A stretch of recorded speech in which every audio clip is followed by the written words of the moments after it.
Namaskar and welcome to Ekaksha. My name is Zepolindas and today we are going to discuss part 2 of lesson number 2, the golden touch.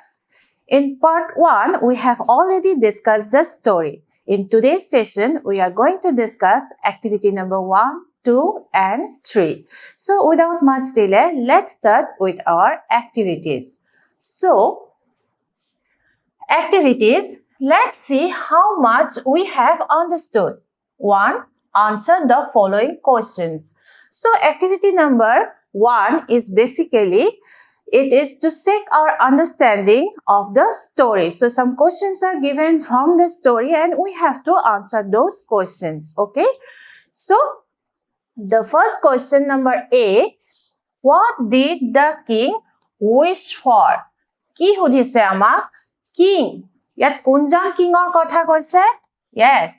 King Midas. Midasে কি বৰ বিচাৰিছিলে? তোমালোকৰ মনত আছে নে কি বৰ বিচাৰিছিলে? Yes.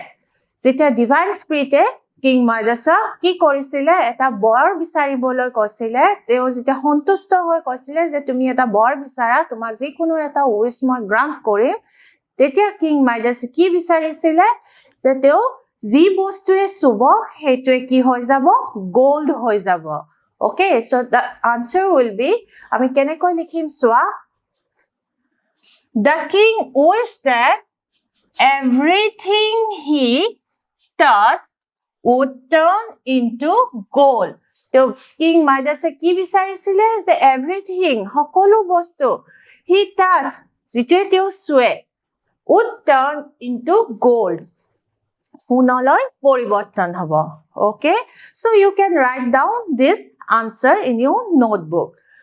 Now come to the next question. Question number B, how did the king taste his power? যেতিয়া divine spirit বৰটো দিলে, তাৰ পিছত কিং মাইডাছে কি কৰিলে? তেওঁ যে এতিয়া এটা ম্যাজিকেল পাৱাৰ পাইছে, হেতু কেনেকৈ টেষ্ট কৰিলে? Can you remember? Yes. King মাইডাছে কিবা কিবি চুই চাইছিলে, মনত পৰিছে নে কি চুই চাইছিলে? Yes, first he touched a stone, then other things like flowers, etc. Okay, so তোমালোকে আনসারটো এনেকৈ লিখিবা, the king tasted his power by touching a stone and a flower was turned into gold.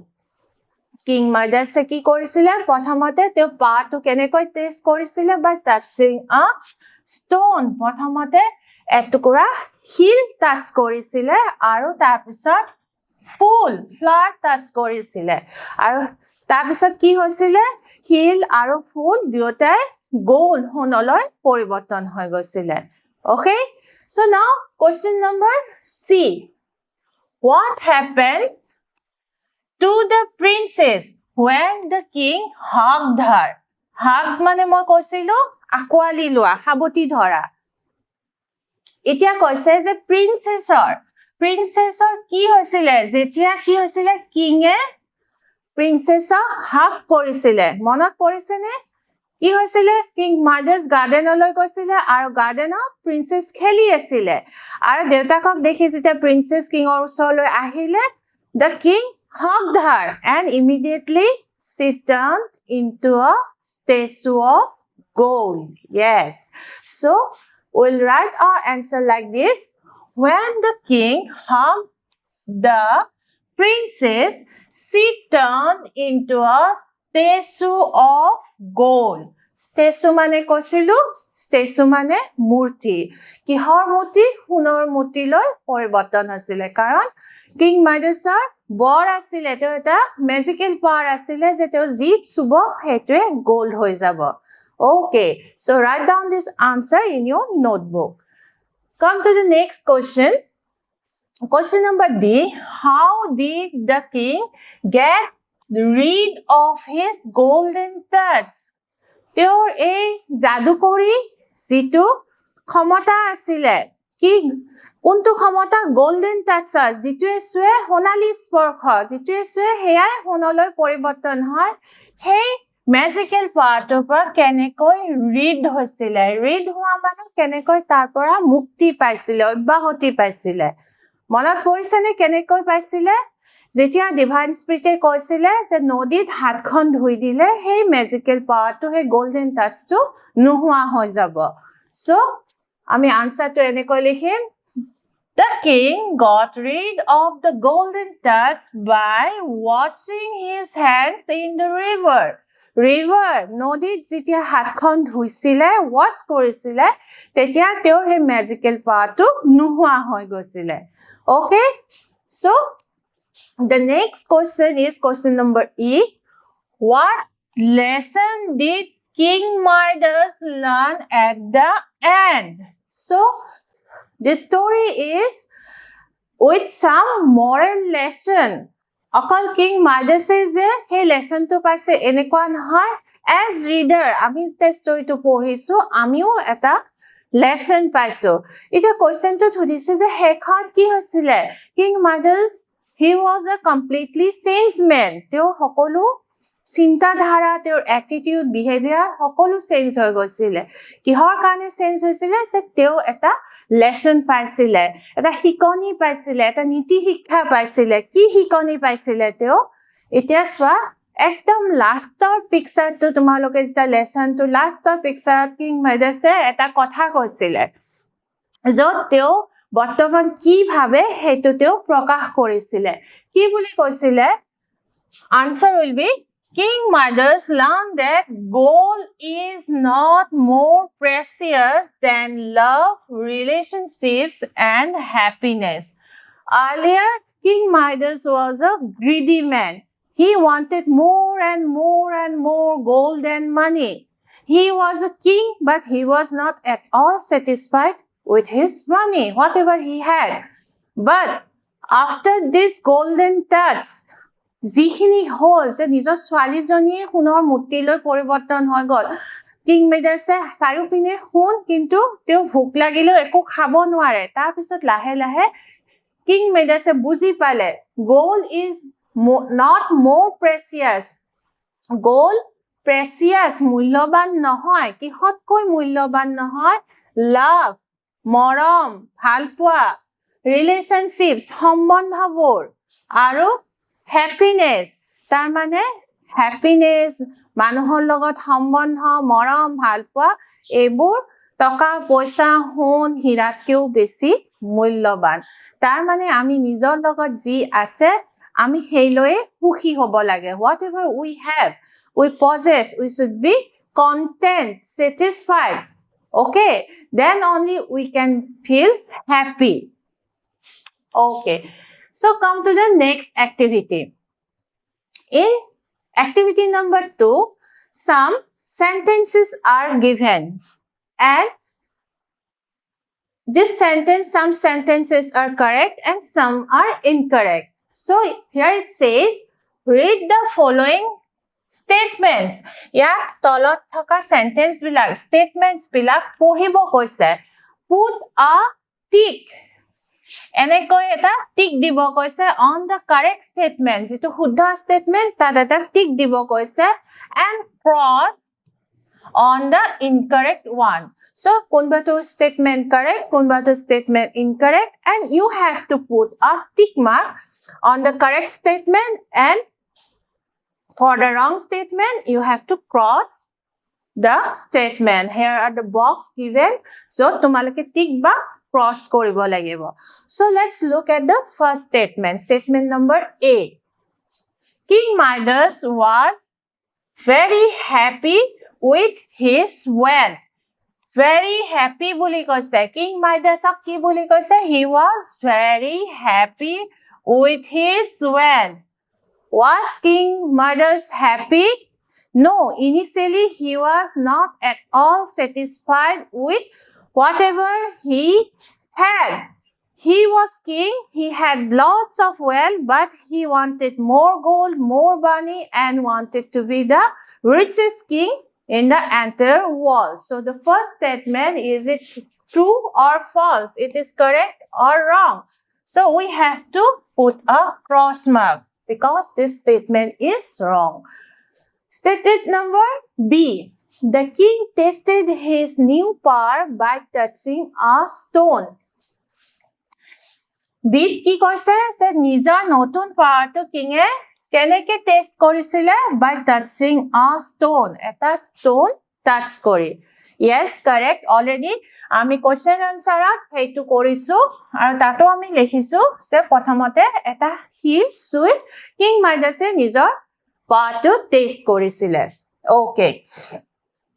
Now see, the divine spirit did not warn King Midas. ইয়াত কি বুলি কৈছে divine spirit King Midasক warn কৰা নাছিলে. Warn কৰা নাছিলে নেকি ষ্টৰীটো মনত পেলোৱা যেতিয়া King Midasে বৰ বিচাৰিছিলে wish বিচাৰিছিলে যে তেওঁ যি শুভ হেয়াই হুন হৈ যাব তেতিয়া divine spirit কি কৈছিলে this may lead you trouble. তোমাক এই বটৱে সমস্যাত পেলাব পাৰে. তুমি sure এই বটৱে বিচৰানে তেতিয়া কিং মেডাছে কি কৰিছিলে he insisted, he persisted যে নাই মোক এই বটটোৱে লাগিব তাৰ পিছতহে ডিভাইন স্পিৰিটে তেওঁক সেই বটটো দিছিলে সো ইয়াত did not কৈছে সো did not নহয় তেওঁক উইশ কৰিছিলে ইয়াত কৰা নাছিলে বুলি কৈছে so this statement is wrong, cross mark. Okay, so next D. When King Midas touched a stone, it turned into gold. যেতিয়া stone to touch কৰিছিলে সেই stone to gold লৈকে turn হৈছিলে. Yes, this is a correct statement. কাৰণ প্ৰথমতে stone to touch কৰি চাইছিলে হয় না নহয় আৰু stone to যেতিয়া কি হৈ গৈছিলে তেতিয়া magical power কাৰণে gold লৈ পৰিৱৰ্তন হৈছিলে. Now the E. Next sentence, the divine spirit did not solve King Midas's problem. ইয়াত কি বুলি কৈছে did not solve সমস্যাটো তেওঁৰ problem সমস্যাটো divine spirit কি কৰা নাছিলে did not solve বুলি কৈছে solve কৰা নাছিলে বুলি কৈছে সমস্যাটো কি আছিল যে তেওঁ বটটোৱে তেওঁৰ কাৰণে সমস্যা হৈ গৈছিলে যাৰ কাৰণে নিজৰ ছোৱালীজনীও এটা সোণৰ পুতলালৈ পৰিৱৰ্তন হৈছিল আৰু যেতিয়া কিং মাইডাছে হুকাই কান্দিছিলে খুব চিঞৰি alas what have I done হে বুলি কৈ যেতিয়া চিঞৰি আছিল then divine spirit মুখত কি হৈছিল প্ৰকট হৈছিল আৰু সুধিছিলে you are looking miserable. What happened? কি হৈছে তোমাক খুব দুখী যেন লাগিছে তেতিয়া কিং মিডাছে তেওঁৰ প্ৰবলেমটো যেতিয়া কৈছিলে the divine spirit then gave him a solution. What was the solution?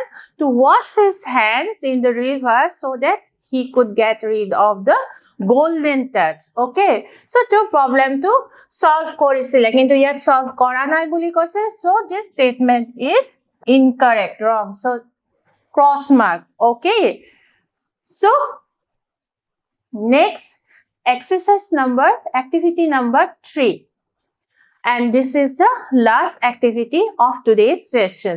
So here it says read the sentences given below. ইয়াত তলত কেইটামান sentence দিছে আৰু তোমালোকক কি কৰিছে পঢ়িব কৈছে there are 4 sentences. Okay, and replace the underlined part with a word from the box. So ইয়াত আমি কি দেখিছো আমি box দেখিছো এটো এটা box আৰু তাত কি আছে 1 2 this is 1 2 3 4 চাৰিটা word আছে এটা কি কৈছে তলত যিকিটা sentence আছে তাত কি আছে কেইটামান word underline কৰা আছে like this one surprised. এতিয়া এই underline কৰা word to replace কৰিব কৈছে boxত থকা শব্দৰে.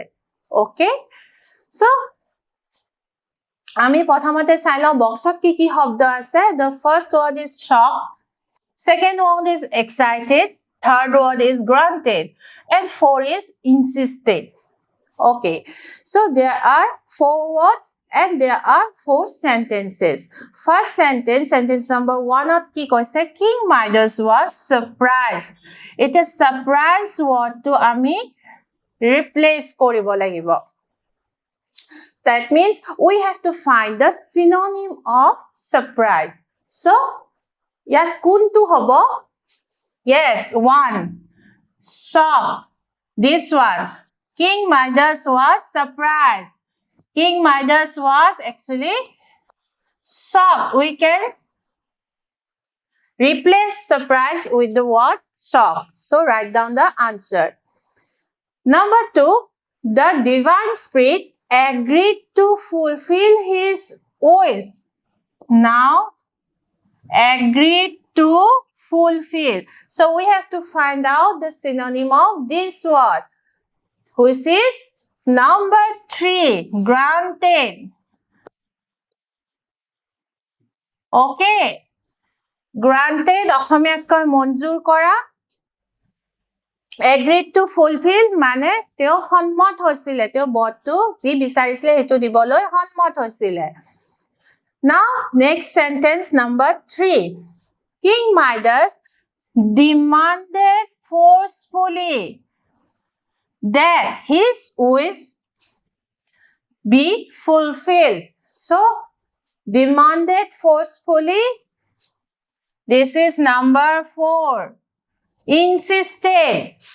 Demanded forcefully আমি substitute কৰিলে আমি এই শব্দটো লম, that is insisted. Okay? So, write down insisted.